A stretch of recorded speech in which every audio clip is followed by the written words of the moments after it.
Didaulat berlakon dalam film yang berjudul Tenggelamnya Kapal Van der Wijk merupakan kehormatan tersendiri bagi aktor Junod Ali dan Pevita Pierce. Pasalnya film ini disebut-sebut sebagai film termahal yang pernah diproduksi di Indonesia. Namun banyak kalangan yang menduga film ini merupakan replika dari film Hollywood Titanic. Enggak, beda. Mungkin untuk yang udah baca buku Tenggelamnya Kapal Van der Wijk, mungkin karena dibilang tenggelamnya kapal gitu, dia selalu disamakan, oh Titanic itu full movie itu kan di kapal. Kita beda untuk yang udah ngebaca bukunya Tenggelamnya Kapal Van der Wijk akan melihat beda pesan yang disampaikan juga gitu. Dan kita pindah promo dengan spot yang berbeda-beda. Di sini kita ingin menyampaikan juga pesan-pesan moral yang ada di film ini. Tergantung ekspektasi setiap orang tuh kita nggak pernah bisa samakan dari misalkan yang secara imajinasi sama yang visual tuh kita nggak pernah bisa memvisualisasikan suatu imajinasi orang secara 100% gitu.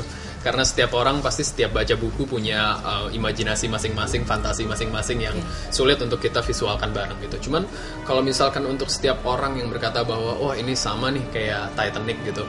Titanic itu sebenarnya set keseluruhan dia di kapal gitu kan. Sementara ini adalah salah satu bagian scene aja yang ada di kapal gitu, dan itu sungguh sangat yang suatu hal yang berbeda banget. Authenticity dari cerita Indonesia di sini sungguh sangat kental banget gitu. Adat Minangkabau sama adat Makassar gitu yang diangkat di sini gitu, dan itu sungguh sangat berbeda dari Titanic ataupun apapun yang disebut orang tentang film ini.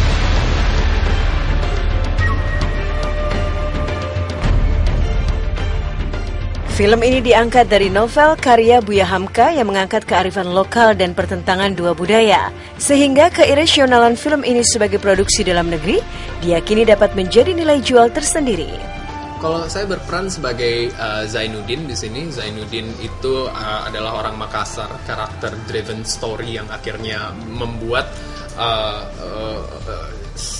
keseluruhan cerita itu mengarah kepada tenggelamnya kapal yang akhirnya dia bertemu dengan karakter-karakter yang lain gitu, dan pangkal permasalahannya adalah gesekan budaya itu sendiri gitu. Perbedaannya sih pasti dari setiap film yang saya mainkan ada hal yang emang harus saya sumbang yang bisa saya kasih terhadap perkembangan baik itu acting dan karir saya sendiri gitu. Jadi perbedaannya sungguh sangat berbeda sih, karena orang bayar nonton film gitu. Mudah-mudahan sih worth it untuk ngelihat apa yang mereka bayar, apa yang mereka spend. Ya, kalau di sini saya memerankan sebagai Hayati. Hayati itu dia gadis Minangkabau bunga desa yang sangat dilindungi oleh keluarganya, terutama dari laki-laki. Dan di situ Hayati bertemu dengan Zainuddin, jatuh cinta, dan akhirnya keluarganya itu mencoba memprotek, melindungi Hayati, tetapi cara orang tua itu kan berbeda-beda.